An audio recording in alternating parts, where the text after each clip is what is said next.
नमस्कार, मैं GRS news के लिए गिरीश शेखरवाल। आज के इस ब्लॉग में मैं बात करना चाहूँगा उस GST की, जिस GST के सहारे सरकार ने न सिर्फ अपना खजाना भरा बल्कि देश की जनता को किस प्रकार से परेशानी में डाला। लघु एवं सीमांत उद्यमियों को उनका व्यापार चौपट किया, यहाँ तक कि कई व्यापारी अपना व्यापार छोड़कर अन्य धंधों में चले। निश्चित तौर पर कल से GST का नया स्लैब जारी हुआ। 30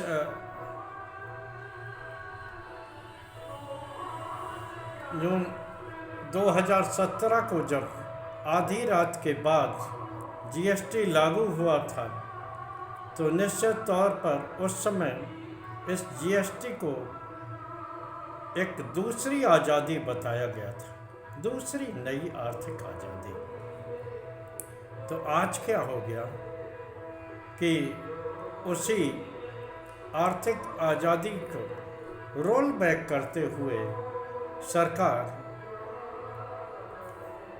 इस बात के लिए मजबूर हुई है कि अब वो GST के दरों को कम करे। निश्चित तौर पर यह एक परेशानी का सबब रहा।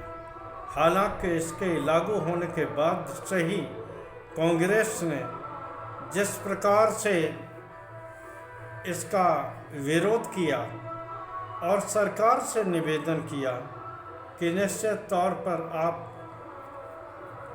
जब दावा कर रहे हैं एक देश एक टैक्स, तो आखिर 2 या 3 स्लैबों से ज़्यादा टैक्सेस नहीं होना चाहिए। लेकिन सरकार ने न विपक्ष की बात माननी थी और न मानी। आज क्या कारण रहा कि सरकार को घुटनों पर आना पड़ा। जब विपक्ष ये मांग करता था, सांसद ये मांग करते थे कि GST की दरों को कम कर दिया जाए, खान पान की चीज़ों पर GST न लगाया जाए, तो यही सरकार और सरकार की वित्त मंत्री निर्मला सीतारमण कहती थी ये मामला GST काउंसिल का है और जिसमें कि सभी राज्य के प्रतिनिधि शामिल होते हैं। अगर राज्य चाहते हैं कि GST में सुधार हो, तो निश्चित तौर पर वो सुधार कर सकते हैं और बार बार वो जानकारी देते थे कि वो कोई भी राज्य GST में संशोधन के पक्ष में नहीं। तो आखिर कौन सा ये कारण आ गया? क्या GST काउंसिल में किसी राज्य ने इस बात की संस्तुति की या कोई परेशानी ऐसी आई जिसके के कारण सरकार को रोल बैक करना पड़ा? निश्चित तौर पर इस समय सरकार वोट चोरी के आरोपों से घिरी हुई है। वो वोट चोरी जो कि लोकतंत्र का आधार है, और वो चुनाव आयोग जिसका काम सिर्फ चुनाव कराना है, लेकिन वो भी अपने दायित्वों को अच्छे से नहीं कर पा रहा है और किस प्रकार से कटघरे में खड़ा है।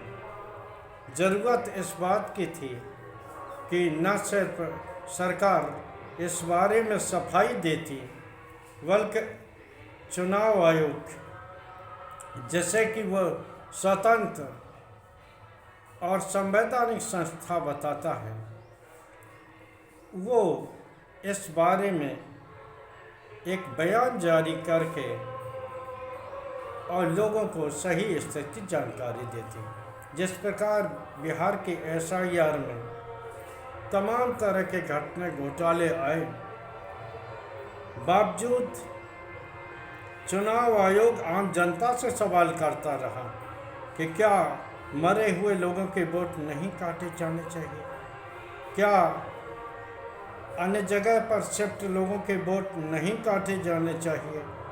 लेकिन वो चुनाव आयोग इस बारे में मौन खड़ा रहा जब राहुल गांधी की वोट अधिकार यात्रा में हजारों की संख्या में वे मरे हुए वोटर टहलते हुए नजर आए, जिन्हें कि चुनाव आयोग ने अपने रिकॉर्ड में मरा हुआ घोषित कर दिया। जिन वोटरों को वो बता रहे हैं कि वो अपना पता बदल गए हैं, उन्होंने बाकायदा एक हलफनामा देकर इस बात की तस्दीक की है कि वो बिहार में ही रहते हैं और यही उनका वोट है।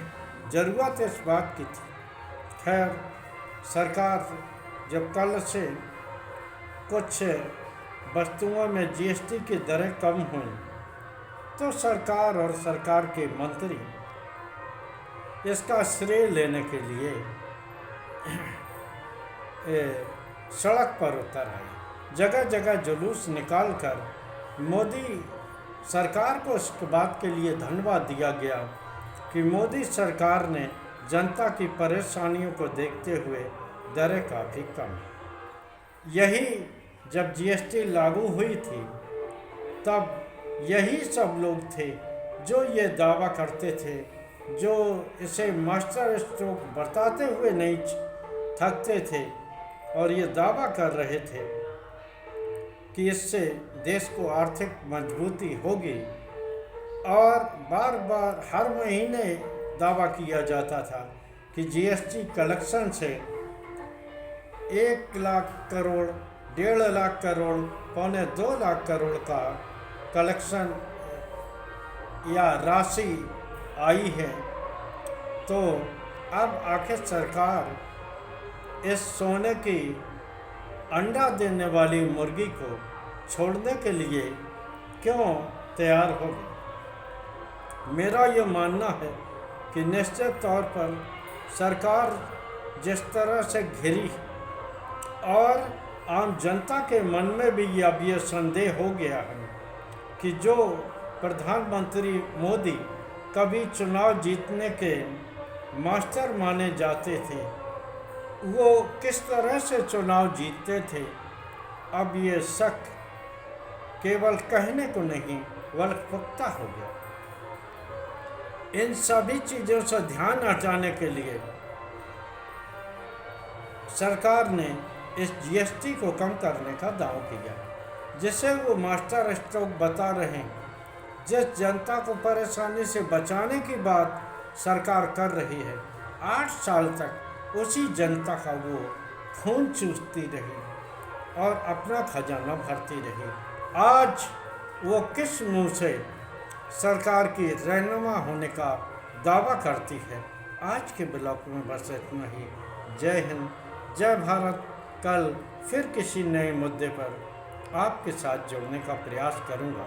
आप सभी से निवेदन है कि आप हमारे कंटेंट को लाइक करें, शेयर करें और कमेंट करके मेरी हौसला अफजाई करें। जय हिंद,